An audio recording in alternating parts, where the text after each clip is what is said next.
സമയം കുറെ കഴിഞ്ഞിട്ടും മുകളിലേക്ക് ചായയുമായി പോയ ദക്ഷ തിരികെ വരാതിരുന്നപ്പോൾ പാറുമ്മക്ക് ഉത്കണ്ഠ തോന്നി. അവർ പതുക്കെ ബെഡിൽ നിന്നും എഴുന്നേറ്റ് ദക്ഷയെ തിരക്കി മുകളിലെ കാശിയുടെ മുറിയിലേക്ക് നടന്നു. എന്നാൽ കാശിയുടെ മുറി വിജനമായിരുന്നു. മേശപ്പുറത്ത് ആരും കുടിക്കാത്ത ആ ചായ തണുത്തുറഞ്ഞു കിടപ്പുണ്ടായിരുന്നു. കാശിയെയും അവിടെ എങ്ങും കണ്ടില്ല. പാറുമ്മയുടെ നെഞ്ചിടിപ്പ് കൂടി. അവർ ദക്ഷയുടെ പേര് വിളിച്ച് വീടിൻ്റെ ഓരോ മൂലയിലും തിരയാൻ തുടങ്ങി. മോളെ, ദക്ഷ! അവരുടെ വിളി ആ വലിയ വീട്ടിൽ അലയടിച്ചു. ഒടുവിൽ വീടിൻ്റെ വിജനമായ ആ പഴയ വശത്തേക്ക് എത്തിയപ്പോൾ അടച്ചിട്ട ആ പഴയ മുറിയുടെ ഉള്ളിൽ നിന്നും കനത്ത വിതുമ്പൽ ശബ്ദം കേട്ട് പാറുമ്മ അവിടെ നിന്നു. ആ മുറി കണ്ടതും അവരുടെ മുഖത്തെ ഒരു ഭയം നിറഞ്ഞു. അവർ ആ മുറിക്കുള്ളിൽ കയറി ചെന്നു. മോളെ, ദക്ഷ, നീ എന്തിനാ ഇതിനകത്ത് കയറിയേ? എന്താ മോളെ സംഭവിച്ചത്? പാറുമ്മയുടെ ശബ്ദം കേട്ടതും തറയിൽ തളർന്നിരുന്ന ദക്ഷ നീങ്ങിയിരുന്ന് അവരുടെ കാലിൽ പിടിച്ചു കരയാൻ തുടങ്ങി. തൻ്റെ അച്ഛൻ ആ കുടുംബത്തോട് ചെയ്ത ക്രൂരതകൾ ഓർത്ത് പാറുമ്മയുടെ മുഖത്തേക്ക് നോക്കാൻ പോലും കഴിയാതെ അത്ര കുറ്റബോധം അവളെ മൂടിയിരുന്നു. എൻ്റെ അച്ഛൻ ഈ കുടുംബത്തോട് ഇത്രയും വലിയൊരു ക്രൂരതയാണോ ചെയ്തത്? ആ പാവൻ മനുഷ്യരുടെ ജീവൻ എടുത്തത് എൻ്റെ അച്ഛൻ കാരണമാണോ? പാറുമ്മേ, അദ്ദേഹം എന്നോടെല്ലാം പറഞ്ഞു. ദക്ഷയുടെ വാക്കുകൾ കേട്ടതും പാറുമ്മയുടെ കണ്ണുകൾ നിറഞ്ഞു തുളുമ്പി. അവർ ദക്ഷയെ പതുക്കി എഴുന്നേൽപ്പിച്ച് അവരുടെ മുറിയിലേക്ക് കൂട്ടിക്കൊണ്ടുപോയി. ഒരു ദീർഘശ്വാസത്തോടെ അവർ ആ പഴയ കാര്യങ്ങൾ അവൾക്ക് പറഞ്ഞു കൊടുത്തു. കാശി പറഞ്ഞത് മുഴുവനും ശരിയാണ് മോളെ. നിന്റെ അച്ഛൻ അന്ന് ചതിയിലൂടെ ഈ കുടുംബത്തിൻ്റെ സർവ്വതും കൈക്കലാക്കി. പോരാത്തിന് ഭാനുവിനെ നിന്റെ അച്ഛൻ അവരുടെ സഹപാഠികൾക്ക് കൊടുത്തു മോളെ. സത്യമാണ്. ആ നാണക്കേട് താങ്ങാൻ വയ്യാതെയാണ് കാശിയുടെ അച്ഛനും അമ്മയും സ്വന്തം ജീവൻ ഒടുക്കിയത്. അന്നത്തെ ദിവസം ഞാൻ ഒരിക്കലും മറക്കില്ല മോളെ. ഭാനുവിന് അന്ന് 3 മാസം ഗർഭിണിയായിരുന്നു. കാശിക്ക് രാവിലെ നല്ല പനിയായിരുന്നു മോളെ.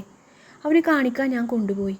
പോയി വന്നപ്പോൾ കണ്ട കാഴ്ച രക്തം വാർന്നു കിടക്കുന്ന ഭാനുവിനെയാണ്. ഡോക്ടറുടെ വീട്ടിലേക്ക് വിളിക്കുകയാണ് കേശവൻ ചെയ്തത്. ഡോക്ടർ പോയി കഴിഞ്ഞ് ബദ്രിയെ അവൻ അങ്ങോട്ട് കൊണ്ടുപോയി എന്തൊക്കെയോ പറയുന്നുണ്ടായിരുന്നു.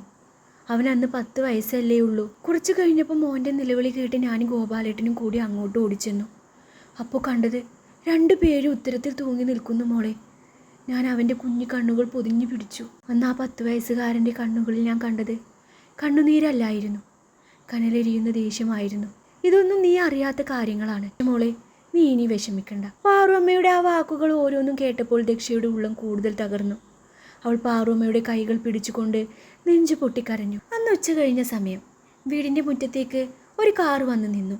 കാറിൽ നിന്നിറങ്ങിയത് ദക്ഷയുടെ അച്ഛൻ പത്മനാഭൻ നായരായിരുന്നു. മകളെ കാണണമെന്ന ഒറ്റ വാശിയോടെയാണ് അയാൾ അങ്ങോട്ട് വന്നത്. പക്ഷേ ഇത്തവണ കാശി അയാളെ തടയാൻ പോയില്ല. അവൻ അകലെ നിന്നും തികഞ്ഞ പുച്ഛത്തോടെ അയാളെ നോക്കി നിൽക്കുക മാത്രം ചെയ്തു. കാര്യങ്ങളുടെ ഗുരുതരാവസ്ഥ മനസ്സിലാക്കിയ പാറുമ്മ വേഗത്തിൽ അകത്തേക്ക് ചെന്ന് ദക്ഷയെ വിളിച്ചു കൊണ്ടുവന്നു. അച്ഛൻ്റെ മുന്നിലേക്ക് നടന്നു വരുമ്പോൾ ദക്ഷയുടെ കണ്ണുകളിൽ പണ്ടത്തെ ആ സ്നേഹമോ ബഹുമാനമോ ഉണ്ടായിരുന്നില്ല. പകരം കനത്ത അറുപ്പും വെറുപ്പുമായിരുന്നു. മകളെ കണ്ട സന്തോഷത്തിൽ പത്മനാഭൻ സ്നേഹത്തോടെ കൈകൾ നീട്ടി. മോളെ ദക്ഷ, എനിക്ക് ഈ മനുഷ്യനെ കാണണ്ട. ഞാൻ ഈ മനുഷ്യനെ മകളാണെന്ന് പറയാൻ പോലും എനിക്ക് ഇപ്പോൾ നാണക്കേട് തോന്നുകയാണ്. മകളുടെ വാക്കുകൾ കേട്ട് പത്മനാഭൻ നായർ അവിടെ തടഞ്ഞു നിന്നു പോയി. മോളെ, നീ എന്തൊക്കെയായി പറയുന്നത്? ദക്ഷ അയാളുടെ നേരേക്ക് തിരിഞ്ഞു. അവളുടെ കണ്ണുകൾ കരഞ്ഞു ചുവന്നിരുന്നു. അവൾ വിരൽ ചൂണ്ടി നെഞ്ചു പൊട്ടുന്ന രീതിയിൽ അലറിക്കൊണ്ട് പറഞ്ഞു, ഒരു പെണ്ണിനോടും ചെയ്യാൻ പാടില്ലാത്ത ക്രൂരതകളാണ് നിങ്ങൾ ചെയ്തു കൂട്ടിയത്. അന്ന് ഇതൊക്കെ ചെയ്യുമ്പോൾ സ്വന്തം ചോരയായ ഈ മകളെക്കുറിച്ച് ഒരു നിമിഷമെങ്കിലും നിങ്ങൾ ഓർത്തോ? ദൈവത്തെ പോലെയല്ലേ എൻ്റെ അമ്മ നിങ്ങളെ എന്നും കൊണ്ടു നടക്കുന്നത്. നിങ്ങളിൽ ഉണ്ടാക്കുന്ന ചെറിയ മാറ്റം പോലും താങ്ങാൻ കഴിയാത്ത ആളല്ലേ എൻ്റെ അമ്മ. അവരെക്കുറിച്ചെങ്കിലും നിങ്ങളൊന്ന് ഓർത്തോ? പത്മനാഭന് മറുപടി പറയാൻ വാക്കുകളില്ലായിരുന്നു. അയാളുടെ കൈകാലുകൾ വിറക്കാൻ തുടങ്ങി. ദക്ഷ ശ്വാസം എടുക്കാൻ ബുദ്ധിമുട്ടിക്കൊണ്ട് ഉറച്ച ശബ്ദത്തിൽ തുടർന്നു, എന്നെ തിരക്കി നിങ്ങൾ ഇങ്ങോട്ട് വരേണ്ടതില്ല. നിങ്ങളുടെ മകൾ ദക്ഷ ഇനി ജീവിച്ചിരിപ്പില്ല. ഇവിടെ നിൽക്കുന്നത് ഈ കാശിനാഥൻ്റെ ഭാര്യ ദക്ഷയാണ്. ദക്ഷയുടെ ആ വാക്കുകൾ കേട്ട് പത്മനാഭൻ പൂർണ്ണമായി തകർന്നുപോയി. പണ്ടത്തെ ആ പാവമകളല്ല, തൻ്റെ തെറ്റുകൾക്ക് മുന്നിൽ കനൽ പോലെ എരിയുന്ന ഒരു പെണ്ണാണ് തൻ്റെ മുന്നിൽ നിൽക്കുന്നതെന്ന് അയാൾ തിരിച്ചറിഞ്ഞു. ദക്ഷയുടെ ആ ഉറച്ച വാക്കുകൾ കേട്ട് കാശി ഒരു നിമിഷം സ്തംഭിതനായി നിന്നുപോയി. അവളുടെ നാവിൽ നിന്നും അങ്ങനെ ഒരു മറുപടി അവൻ ഒട്ടും പ്രതീക്ഷിച്ചിരുന്നില്ല. പക്ഷെ അവൻ്റെ ഉള്ളിലെ ആ അമ്പരപ്പ് അധിക നേരം നീണ്ടു നിന്നില്ല.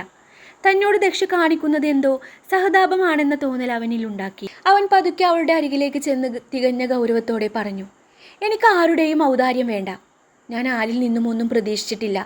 ദക്ഷയ്ക്ക് ഇദ്ദേഹത്തോടൊപ്പം തിരിച്ചു പോകാം. നിന്നെ ഞാൻ ഇവിടെ പിടിച്ചു നിർത്തില്ല. കാശിയുടെ ആ വാക്കുകൾ കേട്ടതും ദക്ഷ പിന്നോട്ട് മാറിയില്ല. അവൾ നേരെ ചെന്ന് പാറുമ്മയുടെ ചേർന്ന് നിന്നു. എന്നിട്ട് ഉറച്ച ശബ്ദത്തിൽ പറഞ്ഞു, ഇല്ല, ഞാൻ ഇവിടെ നിന്ന് എങ്ങോട്ടുമില്ല. എൻ്റെ തീരുമാനത്തിൽ ഒരു മാറ്റവുമില്ല. ദക്ഷയുടെ ഉറപ്പ് കേട്ടതും കാശി പിന്നെ ഒരക്ഷരം പോലും മിണ്ടിയില്ല. അവൻ ദക്ഷയെയും പത്മനാഭൻ നായരെയും മാറി മാറി ഒന്ന് നോക്കിയ ശേഷം നിശബ്ദനായി തിരിഞ്ഞ് മുകളിലെ തൻ്റെ മുറിയിലേക്ക് നടന്നുപോയി. സ്വന്തം മകളിൽ നിന്നും ഇത്രയും വലിയൊരു ആഘാതം പ്രതീക്ഷിക്കാത്ത പത്മനാഭൻ നായർ പൂർണ്ണമായും തകർന്നു പോയിരുന്നു. മകൾ തനിക്കെതിരെ ഉയർത്തിയ ചോദ്യങ്ങൾക്ക് മുന്നിൽ ഉത്തരമില്ലാതെ ഒരക്ഷരം പോലും ഉരിയാടാൻ കഴിയാതെ അയാൾ പതുക്കെ തല താഴ്ത്തി ആ വീടിൻ്റെ മുറ്റത്ത് നിന്നും പടിയിറങ്ങിപ്പോയി. പത്മനാഭൻ്റെ കാർ പടിയിറങ്ങിപ്പോയതും ദക്ഷയുടെ ഉള്ളിലെ ശക്തിയെല്ലാം ചോർന്നുപോയി. അവൾ പാറുവമ്മയുടെ തോളിലേക്ക് ചാരി നിന്നു. പാറുവമ്മ അവളെ പതുക്കെ തഴുകിക്കൊണ്ട് പറഞ്ഞു, മതി മോളെ, ഇനി മതി, കരയേണ്ട. നീ എടുത്ത തീരുമാനത്തിൽ ഒരു തെറ്റുമില്ല. വാ മോളെ, നീ വന്ന് കുറച്ച് വിശ്രമിക്ക്. സ്വന്തം അച്ഛനെ വെറുക്കേണ്ടി വന്ന മകളുടെ കനത്ത വേദനയും ഒപ്പം കാശിയുടെ നെഞ്ചിലെ നിശബ്ദമായ തീയും അവളുടെ ഉള്ളിൽ വിങ്ങിക്കൊണ്ടിരുന്നു. അതേസമയം മുകളിലെ മുറിയിൽ ജാലകത്തിനരികിൽ നിൽക്കുകയായിരുന്നു കാശി. അവൻ്റെ മനസ്സ് പൂർണ്ണമായും അസ്വസ്ഥമായിരുന്നു. ദക്ഷ ഇവിടെ നിൽക്കുന്നത് കാശിനാഥൻ്റെ ഭാര്യയായിട്ടാണെന്ന പത്മനാഭൻ നായരുടെ മുഖത്ത് നോക്കി അലറി വിളിച്ച ദക്ഷയുടെ ആ വാക്കുകൾ അവൻ്റെ കാതുകളിൽ വീണ്ടും വീണ്ടും അലയടിച്ചു കൊണ്ടിരുന്നു. പകയുടെയും വെറുപ്പിൻ്റെയും ആ വലിയ മതിലുകൾക്കിടയിൽ ദക്ഷ തനിക്ക് നൽകിയ ആ സ്ഥാനം അവൻ ഒട്ടും പ്രതീക്ഷിച്ചില്ലായിരുന്നു. സ്വന്തം അച്ഛൻ്റെ ചതിയുടെ വ്യാപ്തി മനസ്സിലായിട്ടും തന്നോട് ദേഷ്യപ്പെടാതെ തൻ്റെ പക്ഷം ചേർന്ന് നിൽക്കാൻ അവൾ കാണിച്ച ആ മനസ്സോർത്ത് കാശിയുടെ ഉള്ളിൽ ഒരു നിമിഷം വിറയിലുണ്ടായി. അവൻ്റെ ഉള്ളിലെ പകയുടെ തീജ്വാലകൾക്ക് മീതെ ആദ്യമായി ഒരു തണുത്ത തുള്ളി വീണതുപോലെ അവന് തോന്നി. ദക്ഷയെ ഇനി പഴയതുപോലെ വെറുക്കാൻ തനിക്ക് കഴിയുമോ എന്നൊരു ചോദ്യം അവൻ്റെ മനസ്സിൽ വലിയൊരു സംശയമായി നിഴലടിച്ചു തുടങ്ങി. രാത്രി ഏറെ വൈകിട്ടും ദക്ഷയ്ക്ക് ഉറങ്ങാൻ കഴിഞ്ഞില്ല. മനസ്സിലെ കുറ്റബോധവും സങ്കടവും കൊണ്ട് വിങ്ങിപ്പൊട്ടിയെ അവൾ പതുക്കെ എഴുന്നേറ്റ് കാശിയുടെ മുറിയിലേക്ക് നടന്നു. അവൾ മുറിയുടെ വാതിൽ തുറക്കുമ്പോൾ കാശി കട്ടിൽ കിടക്കുകയായിരുന്നു. അവനും ഉറങ്ങിയിട്ടുണ്ടായിരുന്നില്ല. വാതിൽ തുറക്കുന്ന ശബ്ദം കേട്ട് അവൻ തലയുയർത്തി നോക്കി. അത് പിന്നെ എനിക്ക് കുറച്ച് സംസാരിക്കാനുണ്ടായിരുന്നു, ദക്ഷ വിറക്കുന്ന ശബ്ദത്തിൽ പറഞ്ഞു. കാശി അവളുടെ മുഖത്തേക്ക് നോക്കാതെ ഗൗരവത്തിൽ പറഞ്ഞു, പറഞ്ഞോളൂ. ദക്ഷ അവൻ്റെ അരികിലേക്ക് 2 അടി കൂടി മുന്നോട്ട് വെച്ചു. അവൾ കണ്ണീരടക്കാൻ ഒരുപാട് ശ്രമിച്ചുകൊണ്ട് പറഞ്ഞു, ഞാൻ ചെയ്തത് ഒരു ഔദാര്യമായിട്ട് നിങ്ങൾ കാണേണ്ടതില്ല.